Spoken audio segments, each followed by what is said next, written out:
استاذ امتحان نزدیک آ رہے ہیں، کوئی سوال پوچھنا ہے تو پوچھ لو۔ شاگرد: ماسٹر صاحب پرچے میں کون کون سے سوال آ رہے ہیں؟ شوہر نے بیوی سے پوچھا، شادی سے پہلے تمہارا کوئی عشق وشق تھا؟ بیوی خاموش رہی۔ شوہر: میں اس خاموشی کا کیا سمجھوں؟ بیوی: مجھے گن تو لینے دو۔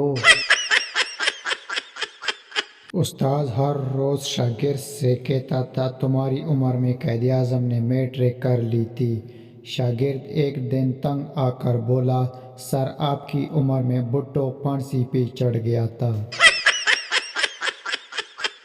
چینل کو سبسکرائب کر دو۔ لے بھائی، تم ان لوگوں سے اتنے پیار سے بولو گے تھوڑی ان لوگ ویڈیو کو لائک کریں گے اور چینل کو سبسکرائب کریں گے۔ ان لوگ تو انہی لوگوں کو ویڈیو کو لائک اور چینل کو سبسکرائب کرتے ہیں جو ماں کی قسم اور فون کی قسم دیتے ہیں۔ ارے چھوٹو، مجھے معلوم ہے ان لوگوں کا دل بہت ہی بڑا ہے، ان لوگ ویڈیو کو لائک بھی کریں گے اور چینل کو سبسکرائب بھی کریں گے۔ بچہ ٹیچر سے: آپ مجھے بہت اچھی لگتی ہو، میں آپ سے شادی کروں گا۔ ٹیچر غصے سے: مجھے بچوں سے نفرت ہے۔ ٹیچر: ہم کوشش کریں گے کہ بچے پیدا نہ ہوں۔